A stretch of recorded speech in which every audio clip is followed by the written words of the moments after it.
10 ते 15 वर्षापूर्वीची गोष्ट आहे. 5 जणांचा ग्रुप होता, पण माणसाला ज्या गोष्टी ज्या होत्या ना ते सर्व काही घेऊन आले होते. त्या 5 जणांनी जी गोष्ट आणली होती ती केलं. जेव्हा ते सकाळी घरी जायला निघाले त्यावेळेस त्यांच्यातला एक व्यक्ती ज्याने त्या 4 जणांना आणलं होतं तो व्यक्ती काय.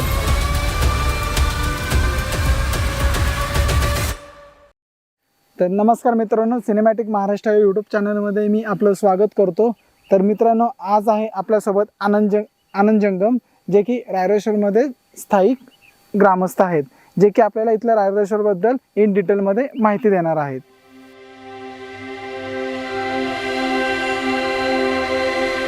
तर नमस्कार मंडळी, मी आनंद जंगम. गेली कित्येक वर्ष झाले रायरेश्वर पठारावरती आम्ही इथे राहत आहे. तर जंगम कुटुंब या पठारावरती पूर्वीपासून महाराजांच्या काळापासून वसईत आहे. छत्रपती शिवाजी महाराजांनी 1642 साली एक शिवाजंगम नावाच्या जंगमला इथे मंदिराची पूजा अर्चा करण्यासाठी आणलं गेलं. तेव्हापासून त्या एका जंगमाचे 40 कुटुंब आज या गडावरती वावरत आहेत. रायरेश्वर पठार हे पूर्ण 16 किलोमीटर ते 17 किलोमीटरमध्ये पसरलेलं आहे. त्याच्यामध्ये 40 घरं आहेत, सर्व जंगम कुटुंबांची. आणि स्थानिक लोक बोलाल तर 100 ते 125 लोक स्थानिक आहेत. गावची लोकसंख्या तशी 500-600 आहे. जी मुंबई पुण्याला कामासाठी गेलीत ते बाहेरच राहतात, आणि स्थानिक लोक आहेत जे वतन राखण्यासाठी इथे ठेवले गेलेत ते त्यांचं काम चांगल्या प्रकारे करत आहेत. छत्रपती शिवाजी महाराजांनी आम्हाला इथे जागा राखण्यासाठी दिलेली, शेती करण्यासाठी दिलेली आणि मंदिराचं पावित्र्य राखण्यासाठी दिले, जेणेकरून जे महादेवाचं मंदिर आहे त्याची पूजा अर्चे रोज व्हावी, तिथे कोणी मांसाहार करू नये, मद्यपान करू नये, या गोष्टीसाठी आम्हाला इथे ठेवले गेलेले. आणि तेच ते जंगम इथून मागे करत आलेलं आहे, इथून पुढे सुद्धा करत राहील. हा, तर आनंद, मला सांग, जेव्हा मी गावामध्ये आलो, जेव्हा मी गाव पाहिलं त्या टायमिंगला मला समजलं की तुम्हाला वाहतूक सुविधा पायरीपर्यंतच आहे. जर तुम्हाला जीवनावश्यक वस्तू म्हणजे जेवणासाठी जे पण तो आपल्या म्हणजे जनजीवनामधील जे पण आपल्या महत्त्वाच्या वस्तू असतील, धान्य असतील, तर तुम्ही ती कशा प्रकारे आणता? कारण की आम्ही गाडी लावली खाली आणि गाडीनंतर आमचे जे पण बॅग असतात आम्ही पायरी मार्फत वरती आलो, तर ते तुम्ही कसं काय हँडल करू शकता? म्हणजे आता सविस्तर सांगशील का? आता गेली मागील 5 वर्ष झालं सुविधा चांगल्या प्रकारे वाढलेल्या आहेत, पण गेली मागील 5 वर्षापासून जे 7 किलोमीटर खाली गाव तुम्हाला लागलं, ओळी या साईडला आणि त्या साईडला खावली, तिथपासून लोक ते डोक्यावर आणत होती. तर आत्ता शिडीपासून वरती यायचं झालं तरी सुद्धा माणसं साहित्य सर्व डोक्यावर आणतात. आज आमचा इथला माणूस एक 50 किलोचा वेट जरी असेल तरी तो माणूस खालनं एकदा उचलला की तो वर घेऊन येतोय. म्हणजे ज्या पण तुम्हाला घराचं बांधकाम असो या जेवणातल्या काही वस्तू असू दे या कुठली पण म्हणजे जीवनावश्यक वस्तू असू दे, ती त्या पायरीनी वरती घेऊन येणे हे भाग्य आहे. आणि त्याचप्रमाणे मी जरा पुढे गेलो, ते रोपवेच्या मला केबल दिसल्या, त्या म्हणजे कशाच्या रिलेटेड आहे? ते चालू आहे का? आधी चालू होतं का नंतर बंद झालं? त्याचं काय जरा? आता मंदिराचं काम चालू होतं, PSI म्हणजे पुरातत्व विभागाने ते मंदिराचं काम घेतलं होतं. तर ते आता अजून बाकीची सुद्धा फॉरेस्टची वगैरे कामं चालू आहेत, त्याच्यामुळे तर रोपवे ठेवलेला आहे खाली, जो तुम्ही बघितला. तर जास्त अवजड जी वस्तू आहेत ती त्या रोपवेच्या सहाय्याने आता वरती काढली जातात आणि आमची सुद्धा मदत होऊन जाते त्याच्यामुळे. म्हणजे गावातलं कुठलं म्हणजे क्रिटिकल काम जे माणसांतर्फे जिथं शक्तीचा जास्त मोठ्या प्रमाणामध्ये वापर होऊ शकतो, तो जिथं होऊ नये म्हणून त्या रोपवेचा वापर केला जातो. बरोबर. काम ज्या प्रमाणामध्ये जास्त टाइम लागू नये म्हणून त्या रोपवेने ज्या पण तुमच्या वस्तू असतील त्यावरती आणलं जातं. बरोबर. आणि मला एक जरा तुमच्या इथल्या शेतीचं सांगा, की घराच्या बाहेर लांब रांगाच्या रांगा शेती, म्हणजे मोस्ट प्रॉब्ली तुम्ही जास्त करून इथं शेती कोणती केली जाते? म्हणजे तुम्ही ऋतूनुसार शेती करता की तुमची ठराविक पिकंही ठरलेलीच आहेत की या पिकांची तिथं शेती होते? आता पूर्वी तसं जास्त करून पावसाळी पिकं घेतली जात होती. त्यामध्ये कोणती? त्याच्यामध्ये नाचणी, वरी आणि तांदूळ तर आपल्या इथे होत नाही कारण की कंटिन्यू पाऊस असतो. तर पूर्वी जी पिकं होती नाचणी आणि वरी, आणि हिवाळ्याच्या सीझन मध्ये जास्त प्रमाणात गहू घेतला जातो इथं. कल्याण सोना म्हणून त्याचं नाव आहे. आणि त्या गावाचं महत्व म्हणजे त्या गावाला विदाऊट पाणी तो गहू चांगल्या प्रकारे, म्हणजे त्याला जास्त प्रमाणात पाणी लागतच नाही. जे दव पडतं ना हिवाळ्यामध्ये नॅचरल पद्धतीचं, त्याच्यावरतीच तो गहू उगवतो. आणि इथे बाजारी खत असं कुठलं वापरलं जातं, शेणखतावरतीच ते उगवतो तो. तर आनंद, आता मला सांग की रायरेश्वरची जी घरं आहेत, मोस्टली मी जे पण व्हिडिओ आतापर्यंत आम्ही जे पण गावातले शूट करतो म्हणजे दुर्गम भागातली गावं, त्यामधली जी घरं आहेत ती कारवीच्या लाकडाची चिखल, चुना आणि शेण आणि माती यांचं मिश्रण करून ते लाकडांना थापलं जातं, त्याच्या भिंती केल्या जातात, त्यापासून ती घरं बनलेली जातात. पण इथं जी पण मी घरी बघितलीत ते एक विशिष्ट काळा खडक वापरलेला आहे. त्याच्याबद्दल काय सांगू शकतो? म्हणजे त्याच्या मागे काय शास्त्र आहे का, त्याची एक पद्धत आहे काय, ते मला डिटेलमध्ये सांग ना. तुम्ही बघितलं असाल तर तुम्ही वरती चढून आलात हो. जास्त, म्हणजे आपण हाईट वरती आहे. तर इथे काळा जांबा दगड आहे ना, तो जास्त प्रमाणात आहे. आणि उन्हाळ्यात म्हणजे आपण तीन ऋतू आपण माहितीच आपल्याला. बरोबर. तर पावसाळ्यामध्ये कसं भरपूर वारा आणि पाऊस सुद्धा असतो. हो, तर कारण त्या की टाइम पठार उंचीवरती असल्यामुळे बरोबर. पाऊस खूप असतो. बरोबर. तर त्या टायमाला कसं आमची घरं पूर्ण पॅक असतात. हो. त्या जे घर बांधलेलं आहे ना, ते पण आपलं माती, लाल माती, ही ते जास्त प्रमाणात लाल माती आणि तो काळा जांबा दगड. आम्हाला खिडक्या वगैरे जास्त म्हणजे बघितलं असेल तुम्ही, मोठ्या खिडक्या नाहीत, छोट्याच. छोट्या. तर जास्त करून ते पॅक असल्यामुळे ना पावसाळ्यामध्ये ते आम्हाला आतमध्ये म्हणजे गरमी, ते पण माती आणि शेणाचं. नैसर्गिक गरमी तयार होते. हो. आणि उन्हाळ्यामध्ये ते थंडावा, म्हणजे आम्ही लोटताना वगैरे कसं पाणी वगैरे मारतो ना उन्हाळ्यामध्ये, तर ते मारलेल्या पाण्यापासून ते मग ते थंडावा मध्ये निर्माण होतो, नैसर्गिक थंडावा होतो. हो. तर इथे रोजगाराची सोय म्हणजे काय, पूर्वीपासून लोक शेती करून देवाणघेवाण करत होते. आणि आता लोक एक 5-10 वर्ष झाली घरगुती पद्धतीने जेवणाची आणि कॅम्पिंगची व्यवस्था करतात.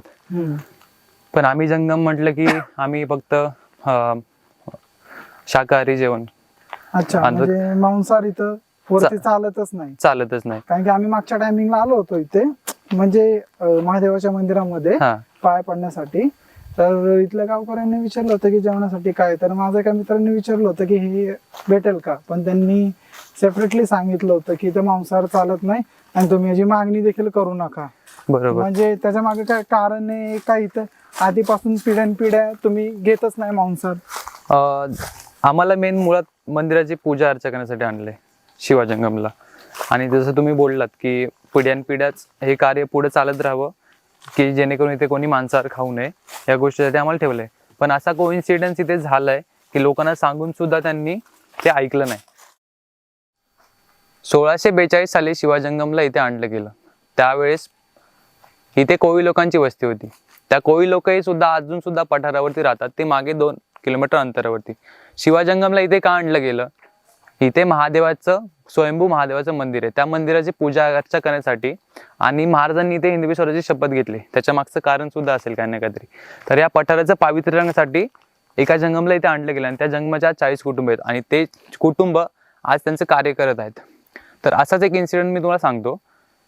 हे पावित्र्य जे राखण्यासाठी गेले ना, आम्ही लोकांना सांगतो की ह्या गोष्टी इथे करू नका. कॅम्पिंगला सुद्धा आमच्याकडे लोक येतात ना, त्यांना सुद्धा आम्ही हेच सांगतो की फक्त इथे शाकाहारी जेवण भेटतं, मांसाहारी तुम्ही कॅरी सुद्धा करू नका. आणि आमच्याकडे मिळतं का हे सुद्धा विचारू नका. मागील 10 ते 15 वर्षापूर्वीची गोष्ट आहे. एक 4 ते 5 जणांचा ग्रुप होता. त्या लोकांना, ते लोक म्हणजे सगळं मांसाहाराची, जेवढे मला काही सगळं माहिती नाही, पण मांसाहाराच्या गोष्टी ज्या होत्या ना, त्या सर्व काही घेऊन आले होते. घेऊन आल्यानंतर ते दुपारचे आले होते. लोकांनी त्यांना दुपारीच गोष्ट सगळी समजून सांगितली होती की या पठार एवढं पावित्र्य आहे की तुम्ही इथे काही करून, म्हणजे तुमच्यासोबत काही होऊ शकतं, किंवा इथे ह्या पठारावरती मांसाहार अलाउड नाहीये. त्या 5 जणांना सांगितलं होतं. त्यांनी लोकांना तिथे बोलले की आम्ही नाही करणार म्हणून.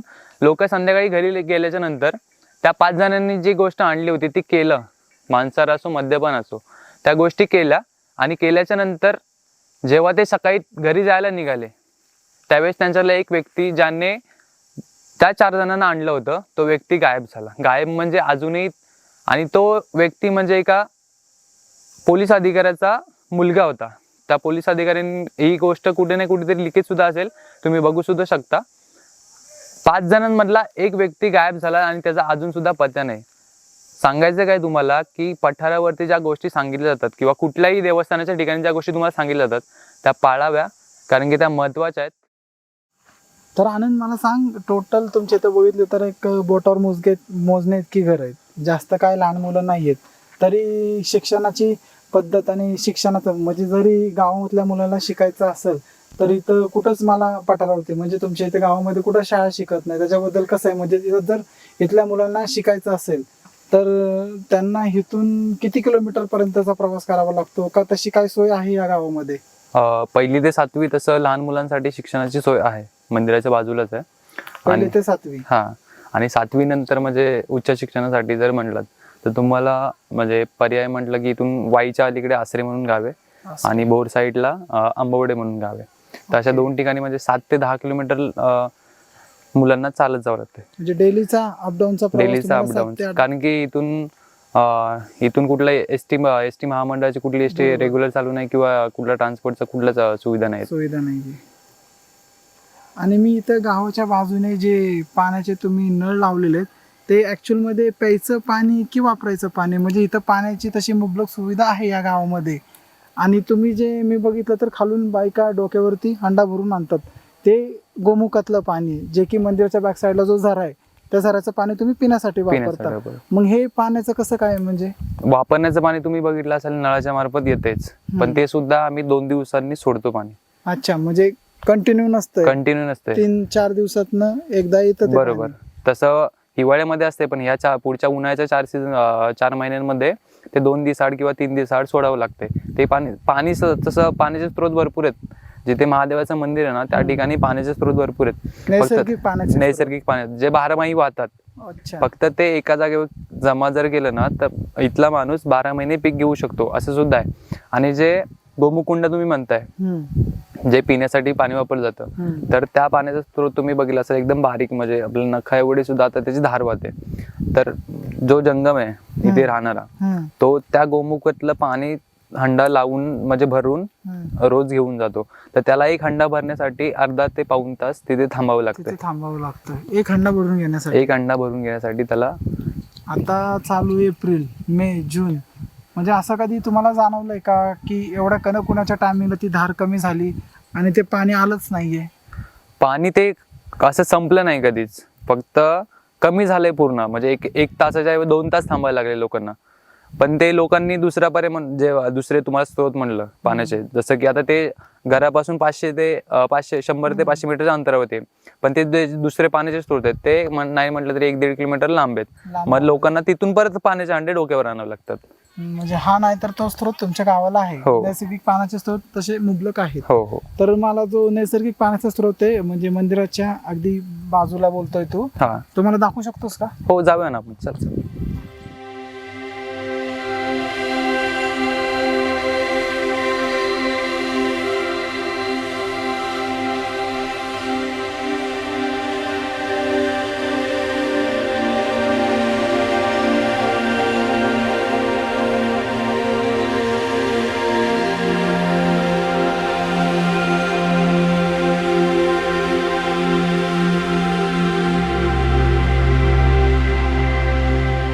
ज्या शिड्यांनी वरती आलात ना त्या शिड्या आता लोकांना सुखसुविधा वाटतात, पण त्याच्यापेक्षा जो पूर्वीचा काळ होता ते आता तुम्हाला बाबा सांगतीलच कसा काय होता तो, पण त्यांच्याकडूनच ऐकूया.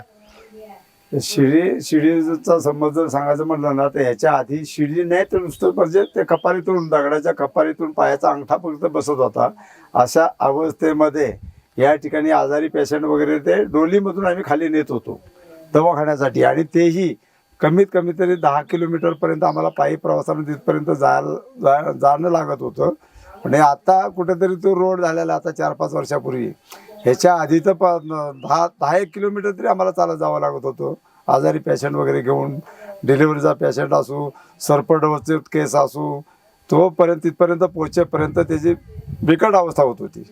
आणि आपल्या इकडे लाईट जरी किंवा काय झालं, आता एवढ्या सुविधा आहेत. आता ते ज्यावेळेस पहिली लाईन आली ते तेव्हापासूनच लाईन 1992 साली लाईन आली.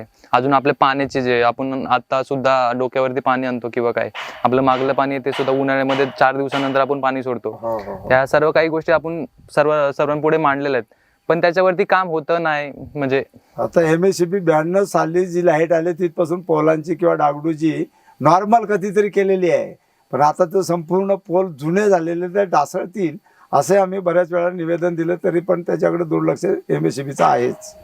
की मी एक विनंती करतो, हे जर पाणी वगैरे जे आमच्या गावचं पाण्याची किंवा कुठली गैरसोय होते ते जर वाढवायचं असेल तर जे गोमुकुंडाच्या वरच्या साईडला तलाव, मंदिराच्या बॅक साईडला जे तलाव आहे त्याची भिंत गेली 10 वर्ष झाली तुटलेली आहे, ती जर व्यवस्थित झाली तर ते पाणी जर तिथे झिरपलं तर गोमुकुंडाचं पाणी सुद्धा वाढू शकतं.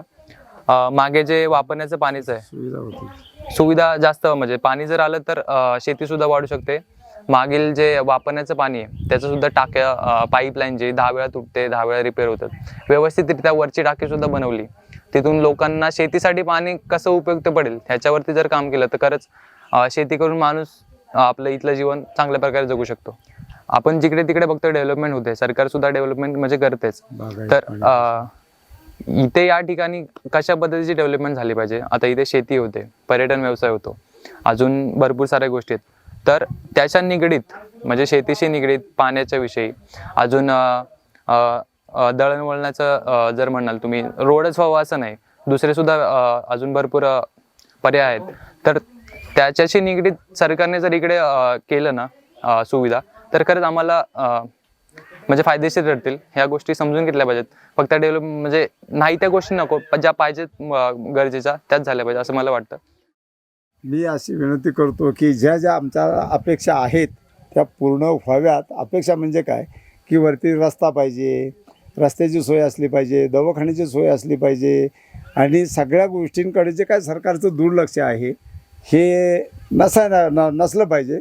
आणि इथल्या खरोखर संपूर्ण सर्व सुविधा असाव्यात अशीच इथल्या स्थानिकांची आमची अपेक्षा आहे.